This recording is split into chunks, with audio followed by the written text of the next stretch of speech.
We're just trying to make a living and enjoy, and grow a good crop, take care of the environment. We're trying to be good stewards of this and to try to get that message out to everybody. We're not just over here haphazardly. You can't. There's not the stage, and it probably was never that way, but you just can't do that economically. You cannot not do a good job and not take care of this because this is our resource. This is the Real Food, Real People podcast. This week on the podcast, we find out how onions are grown here in Washington State. We talk with a real-life Washington onion grower in the Basin City area, Kevin Kudsk. He's got a really cool story. Didn't grow up on a farm, and how he came into the farming community, and now he's an expert and so involved and so passionate. And we also get to find out a lot about onions, which we eat a lot of onions, but they often don't get the spotlight on our plate. So it's good to sometimes check in with some of these more overlooked crops sometimes to find out how are they being grown and what goes into that part of our diet, of the food that we eat that's produced here in Washington State. I'm Dylan Honcoop. This is the Real Food, Real People podcast, and we're glad you're here taking part in this journey all over Washington State to get to know the real people behind our food. Our sponsors are the Dairy Farmers of Washington. wadairy.org is their website, and it's June Dairy Month. And they focus this month especially on how dairy products are grown here in Washington State and the care that our producers here in Washington take. Also, Mana Insurance Group, helping you not just pick up the pieces when things go wrong, but having a plan to protect your financial future. They're a family-based company, locally started right here in the community where I'm from, and now they have offices not only here in Washington, but also in California and in Arizona. So we appreciate their sponsorship, as well as Williams, helping to power your clean energy future. They're sponsoring the podcast with a community grant, and also Washington Red Raspberries supporting our podcast. Of course, I love the Washington Red Raspberry community of growers, as that's who I grew up with. My dad's a red raspberry grower here in Washington. So again, we go to the Basin City area, right to the middle of an onion field, and talk with Kevin Kudsk, a real Washington onion grower, here on the Real Food, Real People podcast this week. So what kind of food do you grow? Onions? We're here in an onion field. Yes, we grow, the main food is onions we grow. And this is a drip irrigated onion field could be turned into onion rings, salsa, salad bars, whatever else could go into there.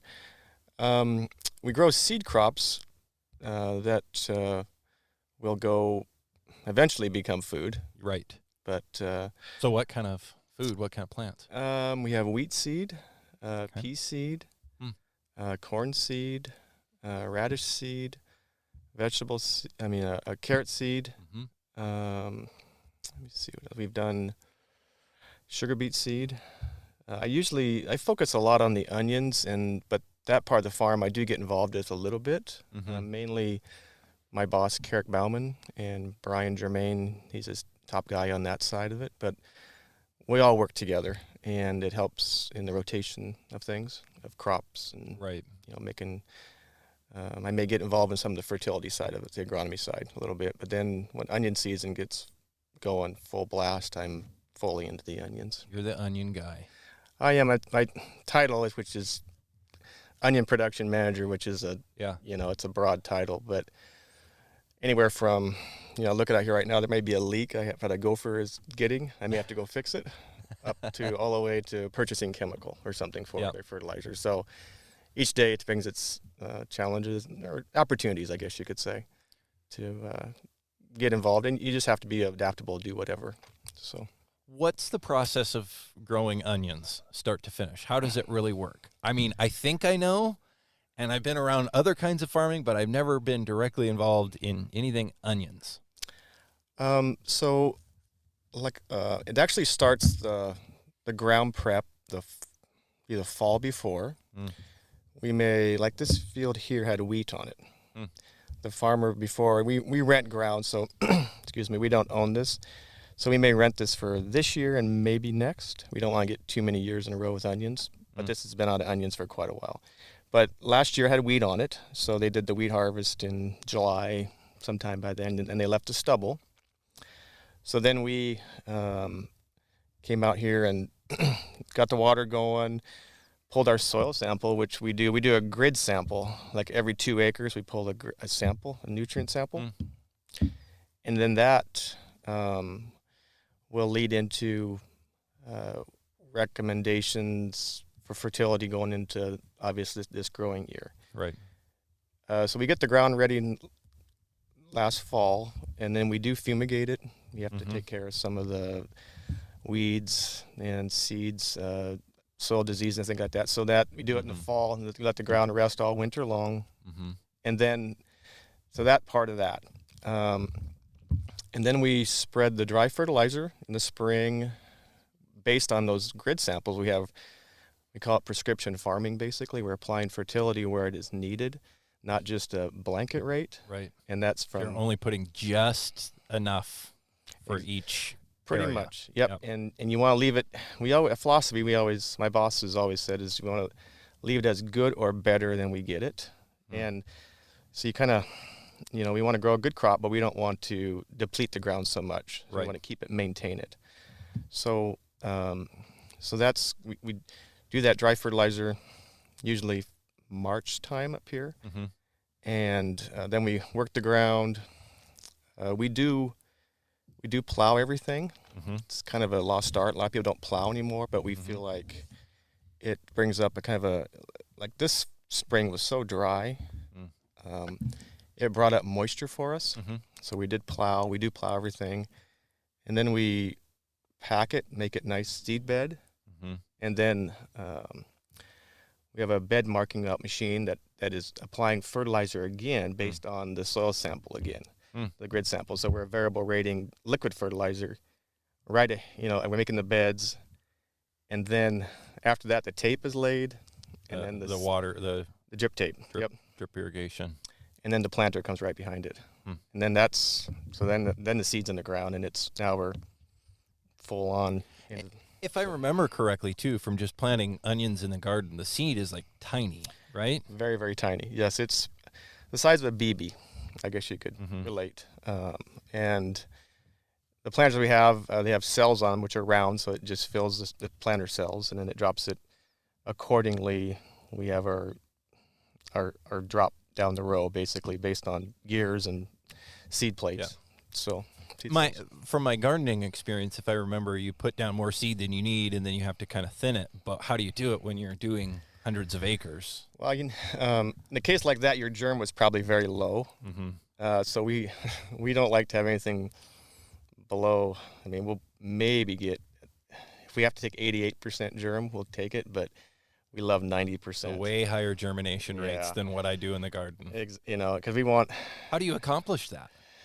I mean, that, in my mind, that's like high-level farming. Like I couldn't make that happen in my garden by hand. Well, we demand the seed companies. We don't verbally demand, but if we need good seed, because if you don't have good seed, everything else, your spacing, if your seed quality and germination is not good, you'll have skips out there. Your onions won't size properly. I mean, just everything. Seed. So we really work, hard on getting good seed. And we have same suppliers year after year. They know what we want. So the seed that you guys plant is a lot higher quality than what you get in the little paper packet at the store for the garden. Unfortunately, probably most of the time, they always joke, but it's probably the floor scrappings a lot of times. They go in that, which really? Okay. That makes sense. I'm not saying that's, I know for a fact, but it could be some off. And then you don't know how long it's been there either, because some of our seed, we'll get it, and it may be only, once you kind of treat it and get it ready, it may only be good for a year. And we'll you can't plant every last ounce of seed you have. You have a little carryover every year, so then we do a regerm, and sometimes you'll lose 10% germination in a year. So you want to buy enough. You don't want to be short, but you don't want to buy too much. Right. So there's always that, it's just part of the deal. So then it germinates, and what do you have to do to keep them happy until it's time to harvest them? So right now we are drip irrigating. So once you get them in the ground, as you can see in the background, I don't know, but there's a big irrigation circle. And maybe you can see there the drip, the hoses out there. Yeah. So after we get it planted, get the drip in the ground. Then they got to put all the infrastructure in. So in the meantime, we may spin the circle and get that moisture going right away, and then we'll get the drip up and going. But you got to get all the tubes in to feed every one of those. Like, how many rows would a field like this have? Thousands. Yeah, I could count it. I think I marked it. I was out here marking out, but I did 6 at a time. 6 beds at a time. Yeah. But How many passes did you make? 6 rows at a time. It's probably 150, 160 maybe passes. Yeah. Times 6 rows. Yeah. Something like that. So. And you get all that in, you get the infrastructure, but we may use the circles. Plus, we've had a really windy spring over here, and as you can, it blows over here. It does. Yeah. It gets windy. Yeah. So a lot of times you're running circles just to keep the dirt down, keep the dust, and we're only planted less than maybe about a quarter inch. We're fairly shallow, and this ground is fairly light, so you're really, you could blow out. So. Fortunately, we didn't lose any. We lost maybe a little bit, but we were able to manage it through water, and then we try to leave a rough kind of a surface, a little bit of a cloddy surface, which, if you have good clods, it helps hold the soil too. Mm-hmm. So once we get the irrigation up and going, weeds, we always have weed problems, so we do have to spray them, and we in onions, like a lot of crops, they don't have a large canopy, so weeds don't get smothered by canopy. So you have only a certain opportunity to get them, and so actually that's what we're doing right now. This field was sprayed about a week ago. We kind of stage it. We find what size they are and onions, and then you start spraying them, and then just the water, the fertility. And then you start to do the insect. You have pests, and then you have bugs crawling down in the dirt that want to start chewing on the onions. Yep, like thrips. Thrips is the biggest on onions, because they basically go in and they'll take a nice green leaf and make it yellow, and they'll and then that won't photosynthesize, and it won't. So it's fortunately we've got some really good products, and over the years that they're still developing them, and it's less broad spectrum. We're more just one pest, so we're not eliminating the beneficials. I love you could talk love talking about this, but we could walk out there sometimes and it's like awesome. I see beneficials out there because they're doing a job that insecticide I can't do. They're out there 24 hours a day. So it's not like if you're spraying for bugs, it's killing all the bugs. It's not. It's so soft that it's designed only to get the bad bugs. Exactly, and it's you have to scout and you look, and you look at what's around you. You get certain crops that are harvested. You may get an influx. It's just kind of a balancing. But most of the products, they're very, very site specific, which is awesome. So, and then it's really, really it helps the quality of the crop. So, and then. Okay, so you plant in late March, early April, it sounds like, if I'm remembering from what you were just saying. When are they ready to harvest? So we have this field here. We'll start getting it ready, I bet. Let me think here. Mid-September, maybe. We try to get done by middle of October. We pushed it later than that, but sometimes it just depends. We have a crop. We grow some onions in Tri-Cities, which is about 45 minutes south of here, and we'll start harvesting those in July. Does a specific seed have a certain number of days to maturity kind of thing to keep track of? I know, like corn, that's what I'm familiar with because I planted corn when I was in college. It's like, how many day corn is this? Same with onions? Same with onions. You'll have like a 90-day onion. All the way up to like 140-day onion, and then you start pushing it. You could never do that in Western Washington, and so it would never be possible. And that we've had that 140-day here, and it just hasn't matured. It just sounds like gambling if you don't get the heat units or whatever you need that late in the year, and. Yeah. Exactly, and it's so prolific. It just grows, and it just keeps growing. So you try to manipulate it a little bit, but you can't manipulate it too much because it will not mature. Right. So majority of our onions are probably, I'd say 100-day, 105-day, right around there, which is a real good, we can get done by middle of October kind of a deal. And so when they're ready, are they ready? Like you got to harvest within a certain amount of time, otherwise they're going to be kind of too far gone? Well, certain harvests, like in Pasco, which is going to be just to come to the plant, it's just going to sit there for a short amount of time, and then it's going to be packaged and put in bags and then moved on. It's not going to be stored long. So we may actually mow the tops off with a flail mower kind of a thing. A good, like this onions out here will go into storage, and this variety, actually, I could name the name, it doesn't really matter, but this one will probably, actually, we still have this onion, same variety, storing right now. They store that long? Yes, and Wow. we're hoping to store it till, we're almost getting to the point where we can store all year and get all the way to July and then have another fresh crop coming in. That's awesome. So yeah, onions will tell you when they're ready, because they'll basically their neck will get soft. So all the green little shoots start to fall over, and then that's actually that's good because they start to seal that neck, and which helps prevent issues in storages like disease and stuff like that. It has a natural tendency to just block that area there, because it's like a big funnel. Everything goes in that neck. Right. So probably want to keep moisture out of there, keep them dry so they don't mold. Exactly, and that's why we drip irrigate, is to keep the. Quite frankly, we could talk about that, but it's like keeping the moisture off the onions. Yeah. So, because it's only down to the roots where they need it. Exactly. Yep. And you can see it. I mean, this is actually a really cool picture. This water I just turned on today, and actually we're going to put a little fertilizer on it, but it's irrigating where it needs. It's irrigating each line, irrigating four different rows of onions. So when the onion's ready, it'll fall over. It kind of depends on where we're at. We'll come through with like an undercutting bar. It's like a rod weeder bar, and it just kind of goes under the ground and it cuts the roots, and it basically picks them up a little bit, and it basically takes out the roots out of it, and you don't cut mealy that much on them. Yeah, because how much dirt is on the actual onion?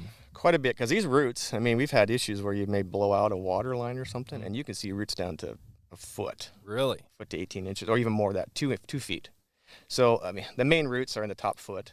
I always think of the roots on onions with what you buy in the store, and they're only that long, but that's because you go along and kind of cut them off underneath. Yeah. Cut them off, and you may leave a little bit on them because you don't want to get too close. If you get too close to your undercutter bar, you'll bruise the onion. Right. Because you're drying it down. It's it's August, it's hot. Or September, it's hot. Whenever time you're at, and then you will undercut them and let them lay out here for maybe 7 to 10 days, roughly. Depends on what the weather. Cause them to dry out a little bit. Dry out. Gets that neck to cure.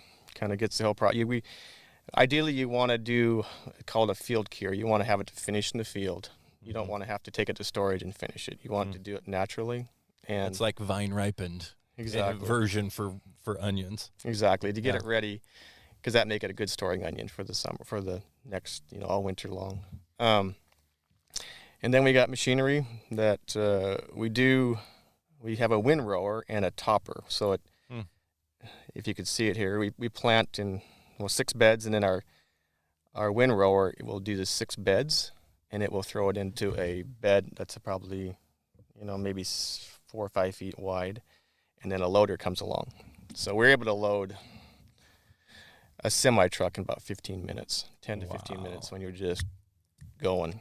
And so does that scoop them up kind of like a potato digger would? Very similar. Yeah, we're just above the ground. Potato digger's in the ground, but everything's on top. You're probably still getting some dirt. Get a little bit. Probably has to shake out as it goes through the conveyors or whatever. Yeah. Yep. It's called the top air. It kind of comes up and it wraps around on top. And then basically blows air, and then on the windrower it's blowing air as that onion comes up and that neck comes up, and then that tops takes off. Takes the neck. That's how they cut it off without cutting the onion. Exactly. And you leave a little bit on the top because you want that to seal. You don't want to be too tight. Again, you don't want to damage them. So it's a cool deal. It's a good equipment. Very fortunate. I work for a very good operation that gives good equipment because it pays, and it works when you need it to work because it's so critical. I mean, it's just. Yeah. How does it do all that without bruising it? Because that's the other thing. It's like I want not to sound demanding, but I want my onions not bruised when I buy them at the store, and that's your goal, I'm sure. But It is, and you got to be kind of gentle, but at the same time, you got a lot of onions to pick up. and that a lot of that my thinking too. I'm like the agronomist for the farm, plus a few other things. I mean, I don't know everything. I get help from outside, but Yep. nutrient wise, we try to get into that onion. Good nutrients that'll make it good, strong cells, and they can sustain some of that. Going into harvest, or sustain disease in the winter, in the summertime in the field, or insect problems. Right. So So a healthier onion is going to bruise less. Exactly. Just like you don't want to relate it to humans. I mean, healthier you are, the more able to do things. So we try to do the same thing, and that's all the way along with growing the crop. You want to have a nice, healthy crop, because it's reduced use of insecticides and fungicides and things like that. So it's a whole deal. And the varieties that we grow tend to be called storage onions. So they're developed that way to be a little bit harder, so they can, and then the chains on the diggers, you don't run them super fast. I mean, you just try to be gentle. Yeah. And you try to get things done fast, but be gentle. So it's always that. Now, how many different kinds of onions do you grow? I mean, you talked about varieties, and I'm sure there's a bunch of them that we've never heard of. But at the store, you think of, okay, well, there's the red onions, the white onions, the yellow onions, the sweets, like the Walla Walla sweets. Yep. Do you grow all of those, or? We do. We grow white onions. We grow yellows. We grow red onions. And we do grow some sweet onions. We can't grow Walla Walla. They have to grow in Walla Walla area, kind of a marketing area, which is like champagne. Exactly. It has to be grown in, yeah. It has to be grown in that, which is, they've done a beautiful job because, and it's a good onion. It really is. It just doesn't store. Yeah. It's sweet. Yeah, they have their season. They do. When you can get them. Exactly. And so we typically, majority of our business that before I was here, I've been here 15 years, has been on the processing side. So a lot of these go into, like I said, the onion rings and things like that. So, and then we'll go visit here a little bit, but we like a single centered onion. If you ever cut an onion, some onions have different centers, like 2 or 3. We like them with one center because you can get good rings out of that. Right. So we strive towards those kind of onions, and if they're single centered, they can be used for a lot of things, like processing, or even they can go into fresh market too. So it's more, diversification, I guess you could say. The sweet onion, we're doing some. It's just it's kind of a challenging, they're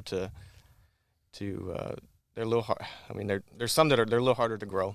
They are, and then the marketing side too. It's just and things, and then we always want to talk about COVID, but COVID has just thrown a curveball to all of us because there was markets starting to come, but with us going into the food service, I mean, it was shut down. I mean, the whole East Coast. I mean, it's still limited, and then, we still got onions in storage, and we usually don't have a lot left, but we still got quite a bit left.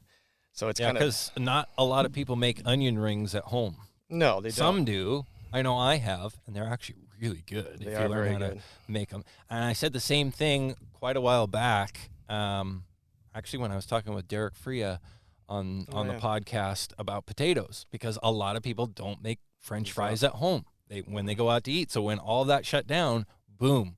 Oh yeah, exactly. Anything destined for that, what's going to happen to it? Exactly, and that's, so we feel very fortunate how, we grow some varieties that are long storing, so we're having, like I said, store them a little longer, and we've got good customers that are really working with us or trying, because in the ag industry, you have to work together. I mean, all the way you do all along the line, the processor and you, and sometimes they may be low on onions, you may help them out, and that's the way it should be. We shouldn't be gouging each other and taking advantage of each other. So. We've got some good customers that are helping us or trying to get through it. But again, we were developing those markets, and then all of a sudden that hit. So it's kind of like, okay, I think start over on some of that. There's relationship building recipes and stuff. Exactly. So that's we like most farmers, we're adapting and we're discussing and changing and trying to what's the next thing? But we got a crop in the field already. So, It doesn't stop. yeah, these can't be done in 60 days or 90 days. You got to go, you know what? All right, we're going to go for it. And we got a good home for them. We hope things change. And again, you just have faith that things are going to work out. And they do, and if not, you learn, you learn things through it too. There's a reason for things. So it makes it fun. I get involved some of that. I more and more, it's interesting to me, the marketing side a little bit more, and the customer relations. I get involved a little bit more, but it's a dynamic. We have a part of the company that does that. We have our own sales group, so they deal with that. And I get involved a little bit, some meetings and stuff like that. And it's good to get feedback too, are we doing okay in the field? Yeah. Is that what they want? Because obviously we want a happy customer, or you're not going to be selling onions. So absolutely. Yep. How did you get into this? How did you become an onion guru? Well, a little bit of my story. I did grow up in Whatcom County. I went to Meridian High School, and a neighbor that my folks had 20 acres in Laurel area. And a dairy farmer, the Lynn and Jean Meagard Dairy Farms. Yep. I think he had Jean's grandson, Blake, on the podcast. Yeah, exactly. And I saw that. So they rented our ground, and so I'm a 15-year-old kid, and I was like, my brother worked for him. I had milking cows, and I was like, that's not too bad. I can make a little money to buy a car, 15 and a half. So I was like, you know what? Can I come help? And they were really good to me. And it was a flat barn. Yeah. Dairy barn. And I remember the first day, it's just how imprints, but I just got kicked terribly hard by a really bad cow.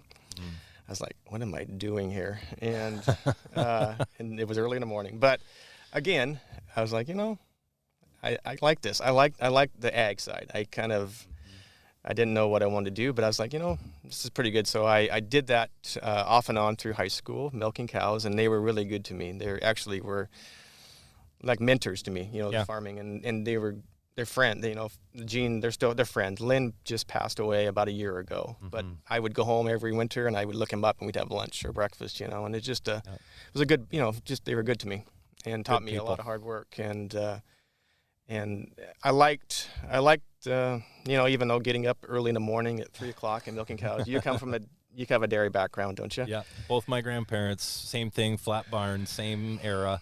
Same generation. Exactly. And even though it's early, it was something about it. It was just you're out there doing a job, and it's like you're accomplishing something, and you're on your own, and you're making decisions, and it's just, there's something about it. And I was like, I kind of like this farming thing, So that led to, I was like, I got out of high school, and I went to diesel mechanic school for the tech school down there in Bellingham for 2 years.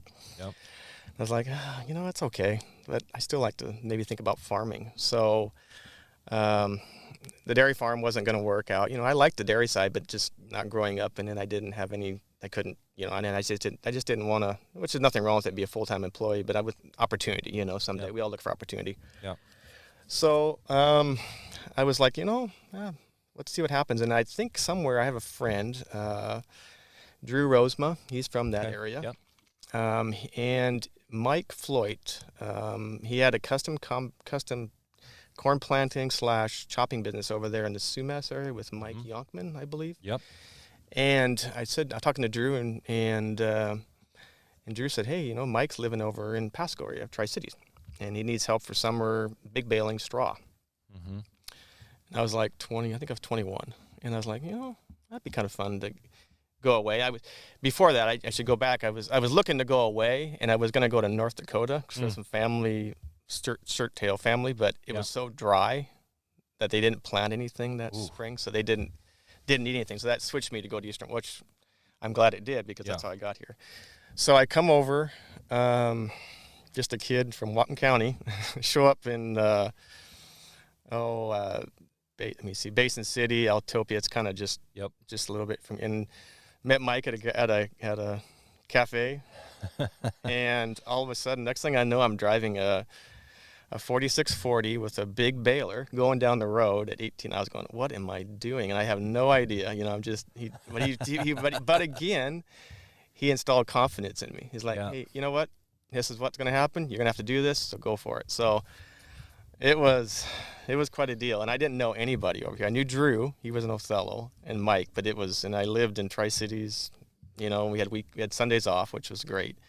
But anyway, I met people here and started to, this is I kind of can do this. But it was only a summer job. I didn't have nothing in the winter. So I was like, I'd go back home. And then I come back again. I think I did that for like 4 summers.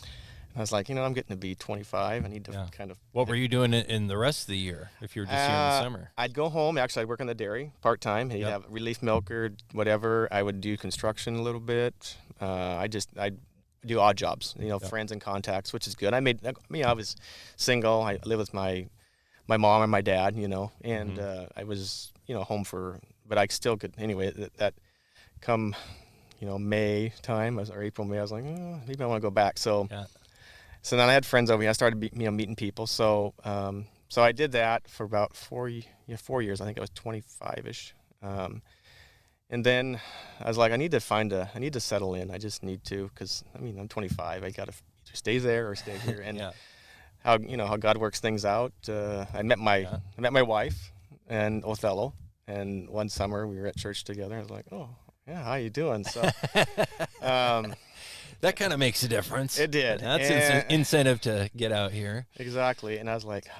wow. And then she was just finishing her teaching degree at Central, and she was looking for teaching jobs. And she applied at Burlington, Edison, or Richland. And I was like, oh, and she goes, what do you want? I said, well, I'll just go wherever you go. I'll just follow you or whatever. Well, she got the job in Richland. So I had to call Mom and say, Mom, by the way, I'm not coming home anyway, before that. But I was like, so she got a job there, and then I got an apartment, got my apartment. She had hers. And I went back to school, actually. Went to CBC, and they have a 2-year ag degree program there. Columbia Basin College. Yep. And I did that with 2 years degree, and it's an applied science degree, which is really good. But then I went on. In the meantime, I got my associate's arts degree. I had a few credits from Bellingham Community College, but not much. So I was pretty much starting over at 25 years old.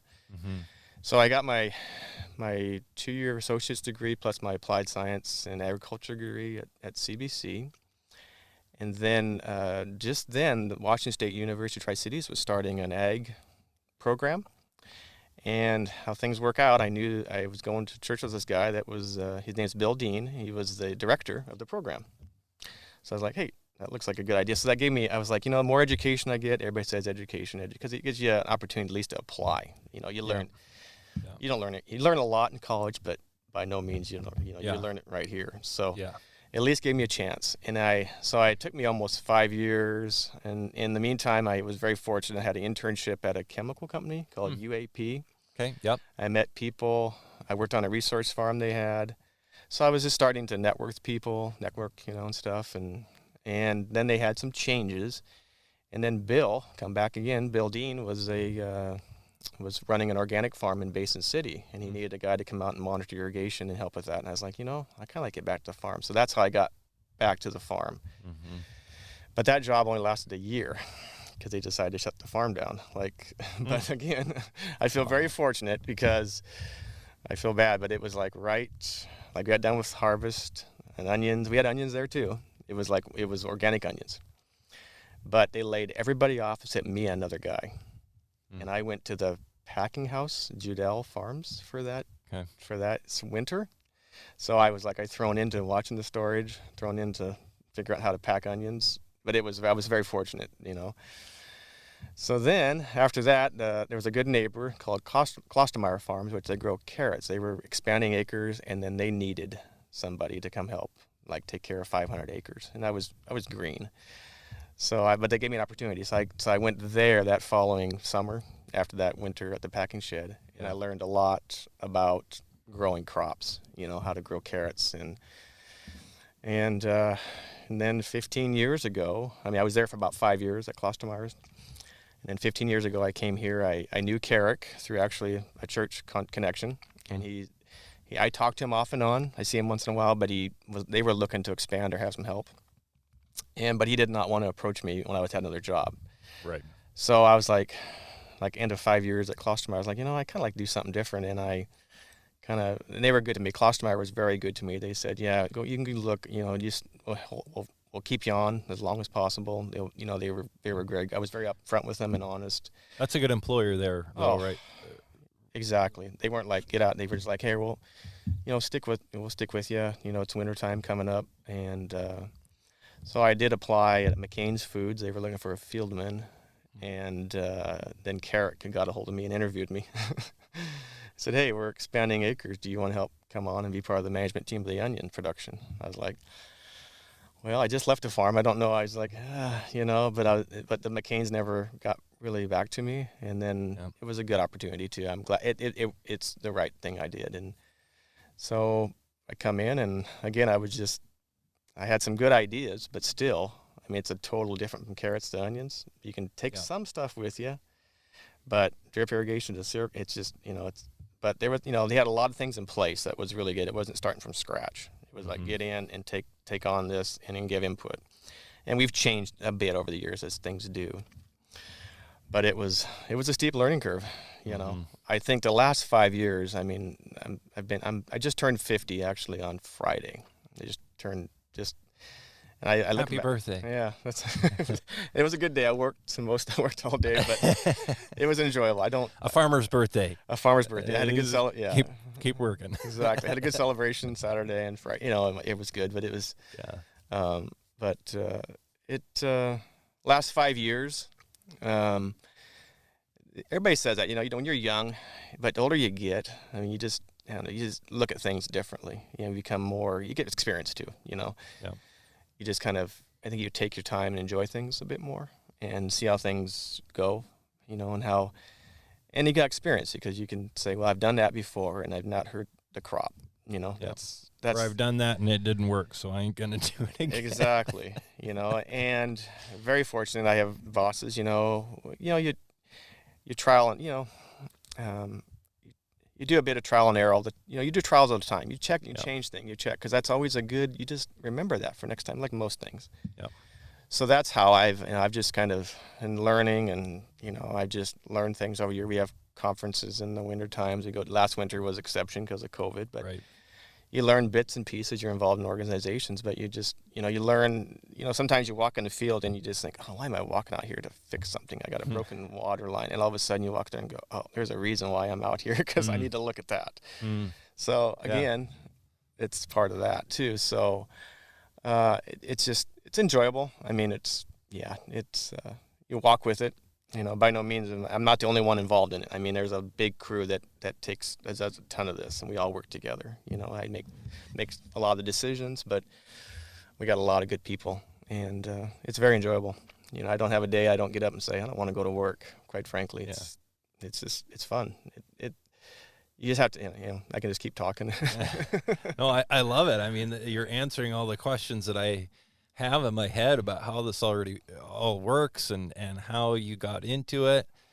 What is it that people maybe don't tend to understand about onions and how they're grown? And that's a good question. Like does farming onions change the way you would shop for them in the store, what you're looking at? I do. I go to every store. My wife will say, I'll go to the produce and I'll just look at the onions and compare them. Farmers, we're competitive. Yeah. And see what's marketing, what are people doing, and different onions you grow for different markets too. If you're gonna process, you may need big onions, a lot of rings. If you're gonna go fresh market, you may not be big onions. So it's all depends on your market too. One question I usually get is, do you guys grow? What kind of onions do you grow? Are they all grown the same? Are they sweets and stuff? Because everybody knows like the Walla Walla sweet. They do. They've done a very good job of advertising that, but they don't. I guess they don't quite understand. How much onions are used? In your life, can you eat a 50-pound bag of onions at your home in a year? It'd be tough. Maybe you could. Some people could, but I could probably do it. Probably nobody would want to be around me. Exactly. But I do love onions. Yeah, and And quite frankly, onions are very good for you. They are. I mean, there's some of them they're very good for you.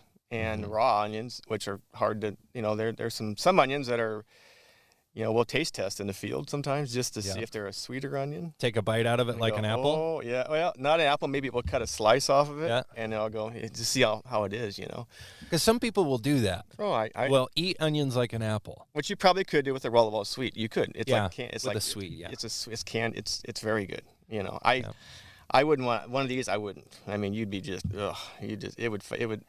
It's not meant to do that. I guess I like onions, but it's not meant to. It's got some bite to it. Yeah. But that's what you want if you're cooking them up and putting them in a recipe. You want that flavor to come through, and a sweet onion may not be strong enough for that kind of thing. Exactly, and that's the thing. I mean, they're diverse. They can be used for so many things. And they're good for you. They are. They're used in a lot of things that people don't even know about. I mean, we make them.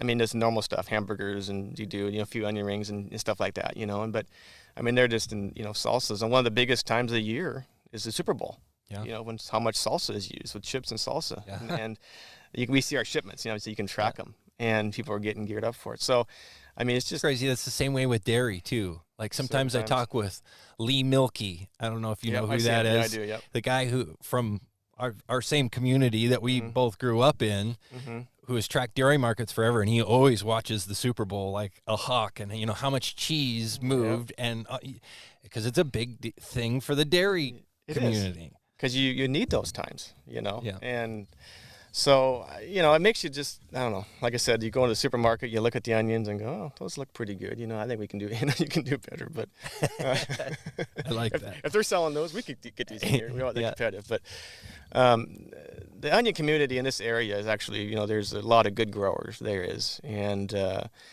again, most of the onion growers are pretty specialized too. There's a certain, potatoes is a big driver. Potatoes is a big, lot more acres over here. And actually, sometimes onions is qualified as a minor crop. It is. It's just, but there's good growers, and we're able to meet the supply, except, like right now with the COVID thing, it has slowed down shipments throughout the year. So how far and wide do the onions that you grow go? Like, do they go around the globe? We have shipped some overseas. Again, it's a global market for a lot of things, and just depending on, which is unfortunate sometimes, that there's a crop failure somewhere else, they may import onions from wherever, the U.S. or something like that. The challenging thing with that is you put them on a barge, and you hope and they get there, they got to be good, because you can't just go get them. So we don't do that very often. Yeah. Once in a while we do. But a majority of our onions will go into Canada, actually. We're shipping a bunch into a processor in Canada, and some repackers up there. We'll ship onions all the way to East Coast, Pennsylvania, New York, all over Washington, D.C. A lot of that.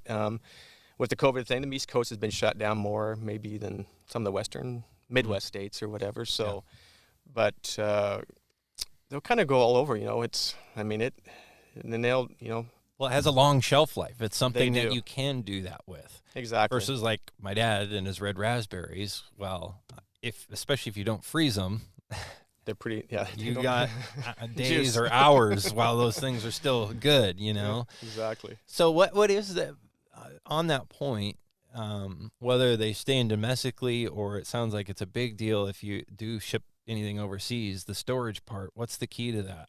And like you guys keep them in your own warehouses, that's probably a better situation, because then you can control it and make sure they stay nice. We do. And you aren't selling a bad product to somebody.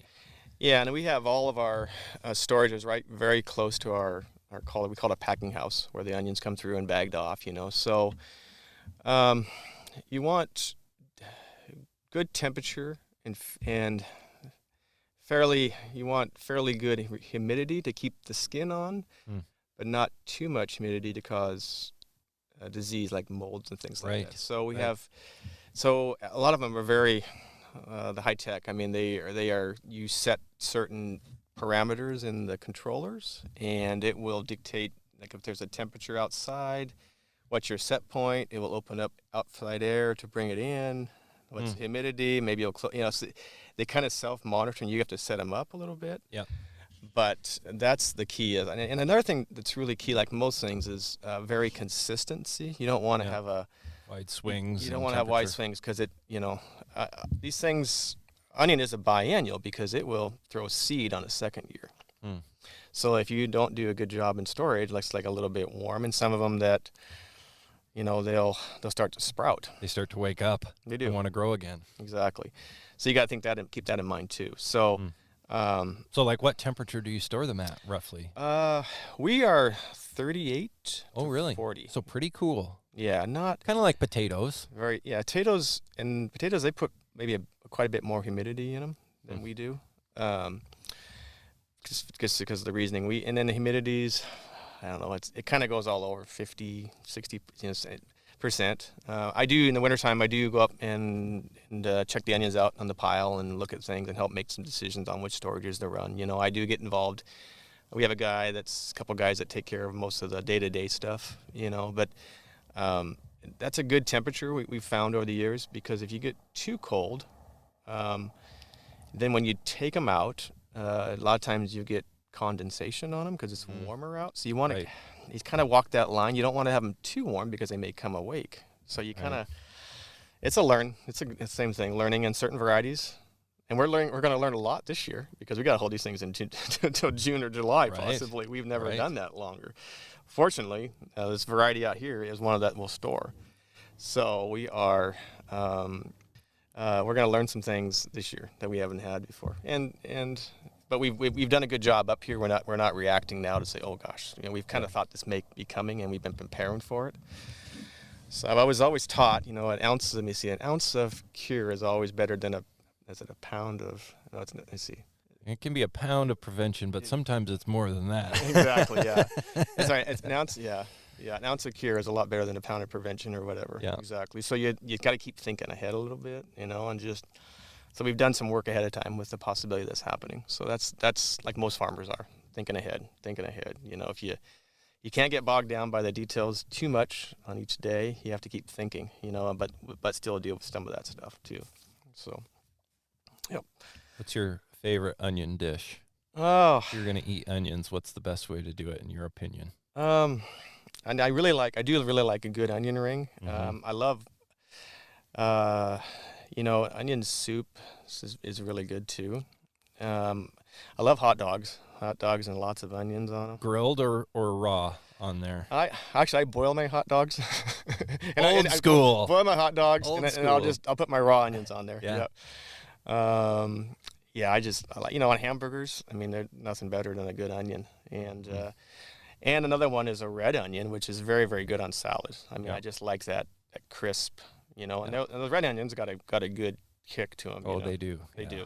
Don't want to bite into one of those. You don't. They're especially right your now. Eyes water. Yeah. And as they get longer in storage, they get a bit more. They call it pungent because there's some conversions going on internally, which helps prevent them store. Helps them store, but still makes them pretty pungent. Strong onions. Strong onions, yes. And they make you cry too. Do you know any secrets to that? Do you guys have that where if you have a bunch of onions, I can imagine in onion processing where they're chopping bad. them. Yep. Conditioning, you gotta get used to it because if you don't, like right now we're not doing it but when we start mowing the tops off or down in our early harvest, oh boy, you sit in that cab, and I don't do it as much, but you're sitting there and you just start weeping. Oh, you start get emotional. You get emotional over the crop. That's all it takes is I chop an onion up and I'm like, hey, great, I'm not crying yet, and I throw it into a pan to start cooking them, and all of a sudden I'm like, oh, here it comes. Exactly. The onion tears. The onion tears. There's some. You have to get used to it. I feel. I'll go up and cut onions like in the wintertime just to check them out, and there's some that just, they'll put you. I can't hardly look at them, So you just gotta get used to it. It's like a lot of things, you just have to get over and over and over again. So, but it's a neat industry. There's neat people involved. This hat I wear, it's the NOA, National Onion Association, and great group of people. You meet over the years, conventions, and that there's just that's worldwide. So it's a good group of people. So, but yeah. What's the biggest challenge as you look to the future? for doing this kind of farming here in Washington? Well, labor's, I mean, I've heard in other podcasts, labor is challenging, and try to, we don't mind, we don't mind paying. I mean, you have to pay. I mean, these people work hard. We don't mind that. It's just to find people to do it and want to do it, even, I'm not just saying the weeding out here, just the people that will work on the farm, it's just not a lot of people aren't brought up on the farm anymore, and they don't have that connection. But labor and good people that, that can, I mean, I'm 50 and we ought to be starting to train the next generation, and it's going to happen. I'm not saying it's not, but it's that next generation that's going to keep this thing going and that have an interest in it. And it shows like this, I think this is awesome because it is opening up opportunities. I'm a kid from Whatcom County that didn't grow up on a farm. And now look what I'm doing, there's opportunity. Come over here. I mean, you got to take maybe a little bit of a risk, but there is opportunity. And like you have explained through your story, there are people who are willing to instill confidence into you, give you a shot. Exactly. And mentor you, teach you how, show you the ropes. Exactly. And that's what, I try to, I try to do the same because I like that, and people say, hey, what do I, or just, give people a responsibility. Say, hey, yeah, what do you think of this? Make decisions, because, I mean, I'm making decisions. I don't know everything. I mean, we know a lot more, but there's always two ways to do things, That sounds good. That instills in confidence in people, that they can do that and not have to be told to do it. And I think that's there's people that are coming. It's not that I'm not saying there isn't. It's just to find that unique and to keep that farm going. And state of Washington's a great place to farm. I mean, but just try to tell our story over here to kind of say what's going on over in Western Washington, to say what we're doing over here. We're just trying to make a living and enjoy, and grow a good crop, take care of the environment. We're trying to be good stewards of this and to try to get that message out to everybody. We're not just over here haphazardly. You can't. There's not the stage, and it probably was never that way, but you just can't do that economically. You cannot not do a good job and not take care of this because this is our resource. So to get that message out, I think is a challenge, and I'm glad you're doing this in other outlets.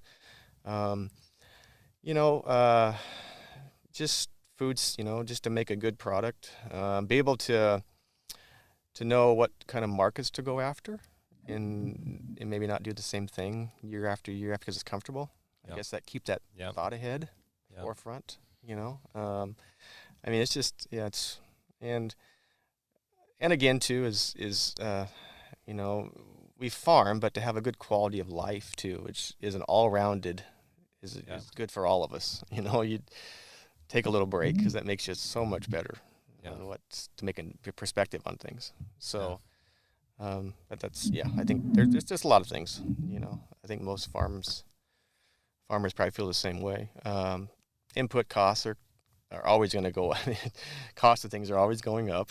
Yeah. It's not, and it's very hard. We're not like we don't like to pass on stuff, but to even stay in business, sometimes you have to raise your price. You can't. We're not trying to have a huge margin here. The amount of risk that's taken, you have to build a little bit of a margin then to keep this thing going. So, we don't like to pass things on, but sometimes you have to pass expenses on, so. Do you have much control over what you can ask for your food that you produce, your product? We do sign contracts, so we do have, we do,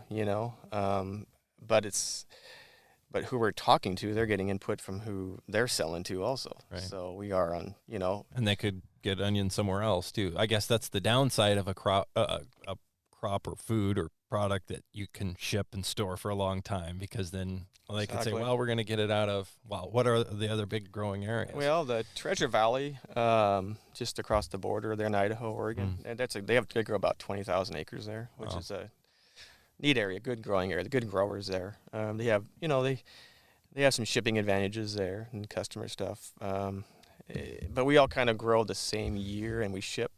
But then there's onions that come out of Texas and Mexico, like right now. So that crop's coming on, and we still got storage crop. So again, it gets back to building those relationships that say, hey, help us out here a little bit. We helped you out 4 years ago when onions doubled price, and we still stuck to our contract. You know, that's key. But let's say we go negotiate a contract and we ask for not much. I mean, just a half a cent or something on a bunch of pounds. You know what I'm saying? It's millions of pounds or whatever. But it's got to be economical for them because they're selling it to somebody too. Are they willing to pay? You know, so it's that kind of that. Yeah, you just, you know, you reason and then you give it. You know, and most of the time they are. If you grow a good crop and a good onion that they can have a good recovery on, it gives you some opportunity to maybe get some more out of it. Again, it gets back to growing a good crop, like on most things. Yeah. Quality, it is, because they may be able to process that and get 80 or 90% return compared to somebody else at 70. That's big to them.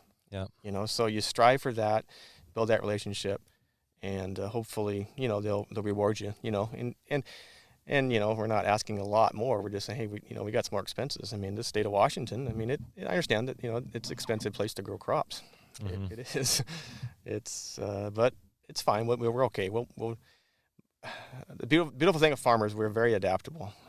We are, and everywhere. I mean, they'll look at a way, and you can look at it two ways. You can go be very negative and say, oh, you know, this, or you can go, you know what? Okay, we can do this. So you can go either way. Figure out a way. You can. Yeah. And you say, well, let's try this. Okay, and then you may not. And then down the road, well, let's try this. You know, so that's what's.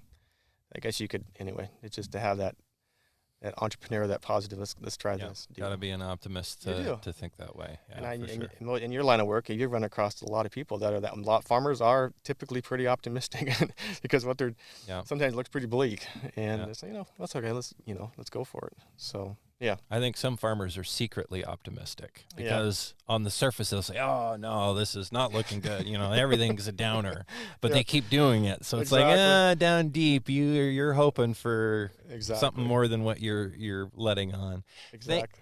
Thank you for telling us all about onions. I know 10 times more about the world of onions now.